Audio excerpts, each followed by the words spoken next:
Hey everyone, we've had a lot going on recently, and we haven't been posting or really recording a lot over the last few weeks. So if we haven't been posting as many videos, that's why. But right now we are hanging out in Bend, Oregon, actually Redmond. We've been hanging out here for a few weeks. Work's been crazy.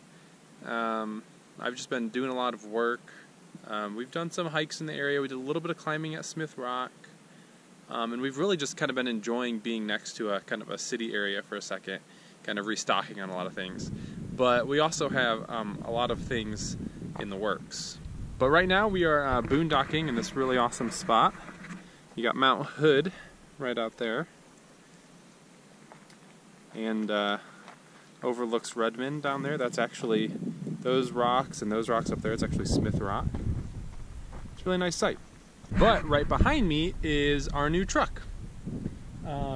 We got rid of Wendy. It was a sad day. So bye-bye Wendy and hello Walter. This is Walter. Walter White is what we're calling him. And it has 96,000 miles on it.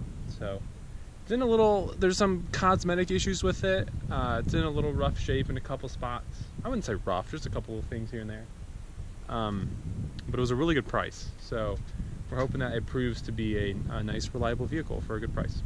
But it's just pretty standard. It's white, four-wheel drive, F350 Super Duty XLT. Not sure what else there's to say about it. It has a... Oh, it's locked.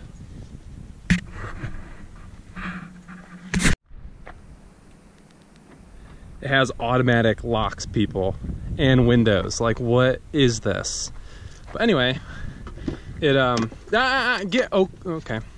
It's just a cloth interior, and I mean that's about that. Really, the biggest thing wrong with it is that the glass on the radio is broken, which is disappointing. But it still works. You just can't see like what time it is and stuff. And when it's dark outside, you can. But I mean that's about it. So far, we have been really enjoying this truck. We used to have an F-150 when we lived in Indianapolis, and we got rid of that to get the Jeep. But now, I mean, it's really nice having the truck back. The Jeep is just so uncomfortable to drive. This thing drives like a dream. It really is so much more comfortable. You don't bounce around nearly as much. So I think long drives are going to be a lot nicer in it. Ella! So I'm all around excited about it. So when we first decided that we wanted to live in an RV, we decided that we didn't want to like drag our feet on, you know, what's the perfect rig, what's going to work for us. Like we knew that we just needed to just take a leap, and we just needed to get out there and get in an RV and just kind of just go for it. And so we had a couple parameters, and we decided that the first thing that came, like that we found in the market that was in our budget, we were going to get. And we really wanted Motorhome, though. That was like the big thing. And this just happened, Georgie just happened to be it. And so, but we knew from day one that this was big, and since day one we've wanted to actually downsize. But we never knew how we were going to do it. For the longest time, we envisioned getting a Navion or a Winnebago View or one of those that's built on the Mercedes diesel chassis, because that can still pull a Jeep pretty easily. And so the main reason for that was so we could keep the Jeep. All of our decisions really revolved around keeping the Jeep. All of that was basically because we wanted to have a Jeep. And anytime we looked at trailers, we were like, well, anyway, so that's how we ended up in this. So after we thought about it more, we kind of got into this conversation about why we wanted to have the Jeep so bad, and the main reason was because it's fun, but also because we like to do off-roading. But in this past 2 years, the amount of off-roading we've actually done where we've actually needed a Jeep has been really minimal compared to just daily driving and that sort of thing. So really, we don't need the Jeep. So we always thought we would be a motorhome family. We never really even considered trailers, because every time we would look at a travel trailer, we just kind of were not impressed with them, unless it was an Airstream. And we're not huge fans of like the no slides, very tubular design of an Airstream, and then also the price. We're also really tall, so Airstreams aren't great for tall people. Yeah, my head gets rather close to the ceiling.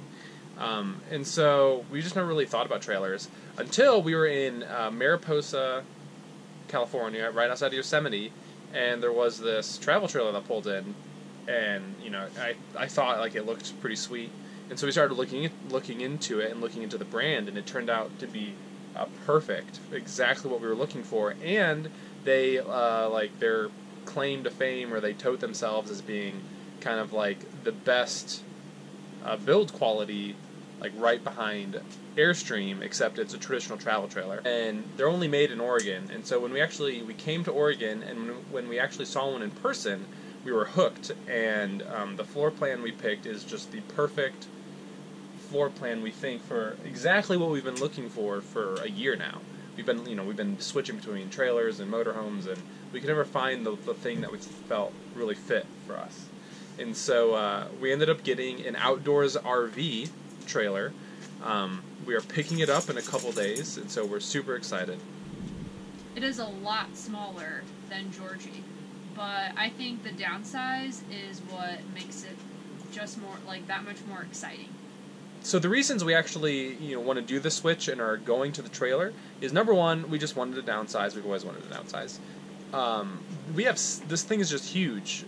One, it's big to drive and kind of maneuver all around. But we have drawers and cabinets that we've never actually used.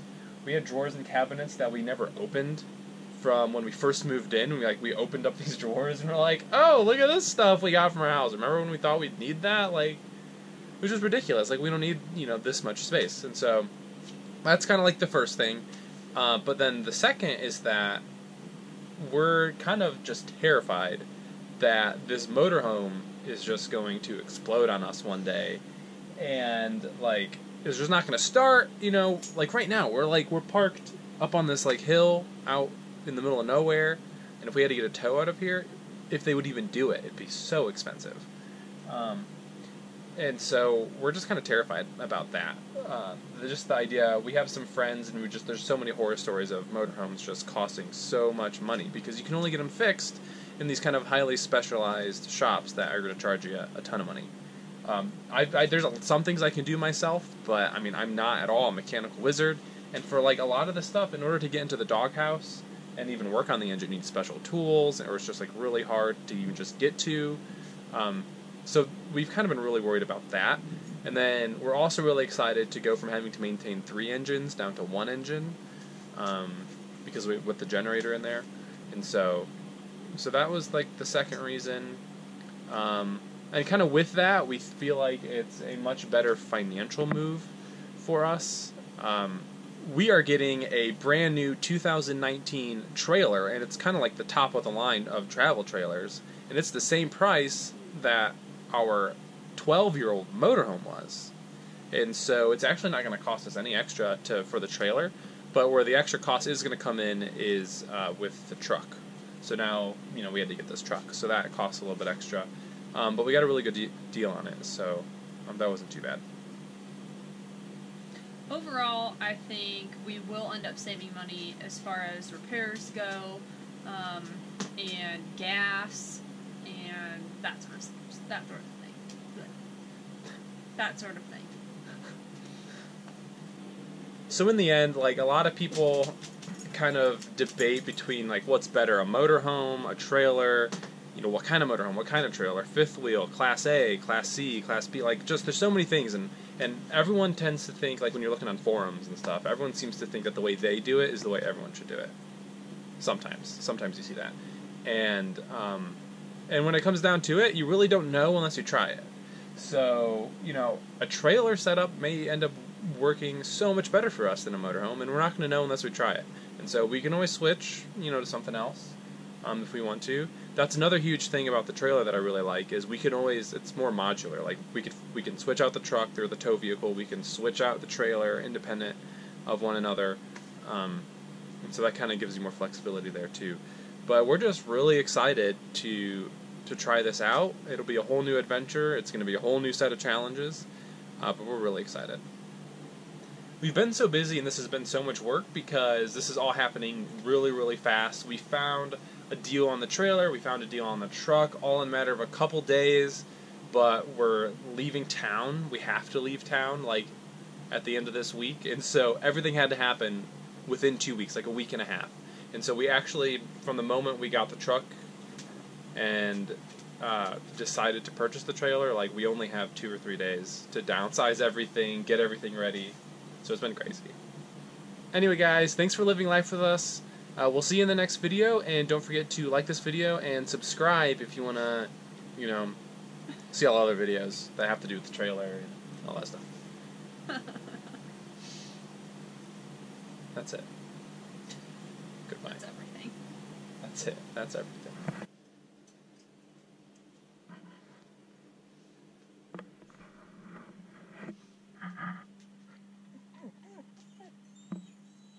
What? Why are you sad?